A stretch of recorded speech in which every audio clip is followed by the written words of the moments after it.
ऐसे ही अब पहले की तरह रघु खेत में जाता, गाजर की टोकरी भरकर ले जाता और गांव में बेच देता। एक दिन उसका दोस्त अर्जुन उसे मिला। बताओ कैसे दिन चल रहे हैं, पैसों का इंतजाम कर रहे हो ना? और एक बात बताओ, तुमने तो कहा था कि तुम्हारा खेत खराब हो चुका है, गाजर नहीं उगती, तो फिर अब ये गाजर कहां से लेकर आ रहे हो? दूसरा, मैंने सुना है कि तुम्हारी बेटी अब बिल्कुल ठीक हो चुकी है। यह भगवान का लगता है खुशकिस्मती का वरदान हुआ है। हाँ अर्जुन भाई, ऐसा ही समझ लो। मेरे खेत में एक जादुई गाजरों का पौधा लगा है, उसी से मैं गाजर लाता हूं। उसकी गाजर कभी खत्म ही नहीं होती। मैंने अपनी बेटी को वही गाजर खिलाई थी, तो मेरी बेटी भी ठीक हो गई।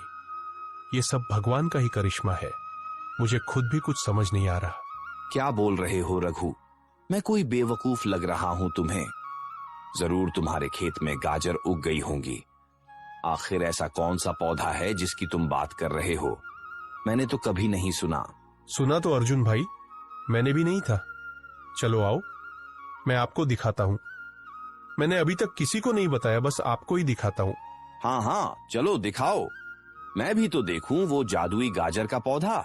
रघु अर्जुन को साथ लेकर अपने खेत पर चला गया, लेकिन जब वह वहां पहुंचा तो उसने देखा कि खेत खाली था।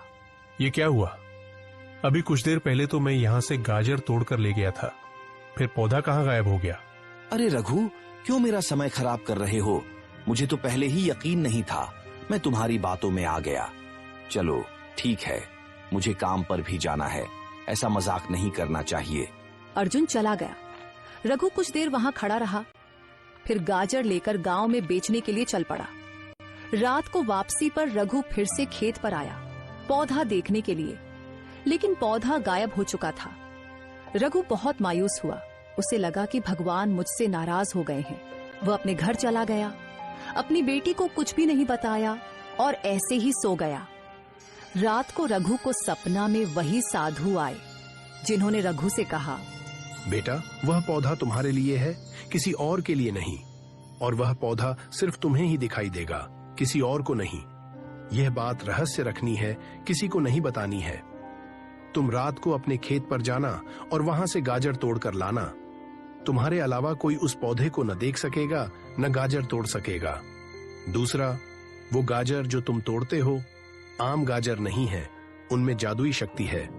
कोई भी बीमार व्यक्ति अगर उन्हें खा ले तो तुरंत स्वस्थ हो जाता है। रघु की अचानक आंख खुल गई।